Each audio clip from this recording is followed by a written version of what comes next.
대한민국이 올바른 선택, 새우 거래 거래 싸움에 새우 등 터지지 않는다면 여러분 선택을 잘해야 된다니까요.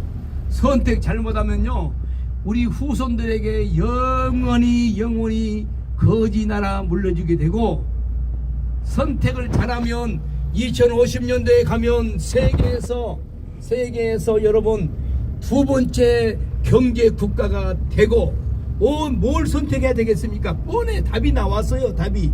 그런데 저 정치하는 사람들이 정신이 헷가닥 해가지고 잘못 선택하면 안 되기 때문에 한국 교회, 여기 교회도 있고 봐요. 이 큰 교회들이 다 문을 닫아놓고 있어. 여러분 지금이 문 닫을 때입니까? 아니 예배 드리지 마라. 네, 예배 안 드려요. 되겠어요? 그러면 안 되지. 여러분 세상 법과 교회 법이 충돌하면 교회법이 상위법입니다. 여러분 하나님의 법이 우선이다 이 말이에요. 우선 하나님의 법이. 그런데 예배 드리지 마. 예, 안 드릴게요. 문 쳐닫고 잠깐 잠가놓고 우리는 예배 안 드립니다 하고 써붙여놓고, 당신들 그것이 바로 신사참배라는 것을 모르시나요? 옛날 일제시대의 신사참배, 그것을 당신들은, 목사님들은 욕했죠. 신사참배했다고.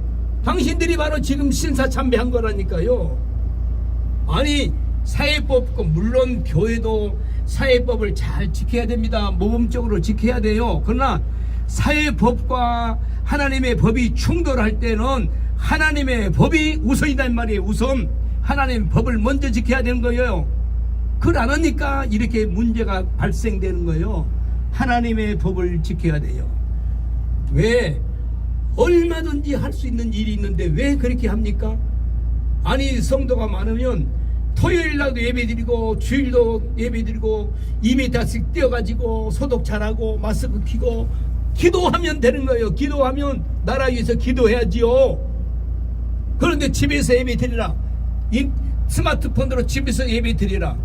여러분 됩니까? 그게 한두 번은 되겠지. 빤스 차고 앉아가지고 여러분 이 스마트폰 보고 예배 드리고 앉아있는 건데 그게 예배냐고. 그게 예배냐고. 예배를 금하는 법이 없어요. 여러분 성경 어디를 보세요? 예배 드리지 말아라는 이런 것이 있나? 당신들 대형교회들, 당신들 신사참배한 거라니까. 신사참배 죄를 짓는 거예요 하나님 앞에. 그래서 우리 온 국민 여러분 회개합시다. 예배 철폐한 것 회개하고, 대한민국 국민들이 범죄한 것이 많아요. 죄 짓는 것이 많다니까요. 다 죄요. 죄로 살아요. 죄를 물 먹듯이 먹고 우리가 살지 않습니까? 우리는 피조물인 인간이기 때문에 어쩔 수 없이 죄를 지을 수밖에 없습니다. 그러나 죄를 지었을 때는 우리가 하나님 앞에 나아가서 예수 이름으로 잘못했다고 회개하고 자복하고, 그러면 하나님은 우리 죄를 하나님 등 뒤로 던지신다고 그랬어요. 동에서 서가 먼 것처럼 멀리 옮겨버리신대요. 우리 죄를 회개하면 죄 없는 것처럼 우리를 대하신대요. 하나님이 회개하면. 그러니까 얼마나 여러분 좋습니까? 죄를 지었을지라도, 연약해서 죄를 지었을지라도 회개하면 되니까. 그런데 하나님이 인간을 창조해 줄 때는 창조의 목적이 있습니다. 여러분 목적대로 쓰임받지 않으면 죄요. 그게 하나님을 경외하고 그 도에 행하는 것이 우리 인간의 목적이요. 인간을 창조의 목적, 하나님을 예배하고 하나님을 섬기고 경외하는 것, 이것이 우리 인간들이 해야 할 목적인데, 아니 자기가 하나님이고 세상 것이 하나님이고 하나님처럼 섬기 세상 것을, 그게 바로 죄란 말이에요. 죄. 회개하라. 하나님 나라가 가까이 왔습니다. 회개하고 이제 우리가 기도해서, 여기는 그 유명한 대학로라고 그랬네. 대학로 젊은 청년들의 거리.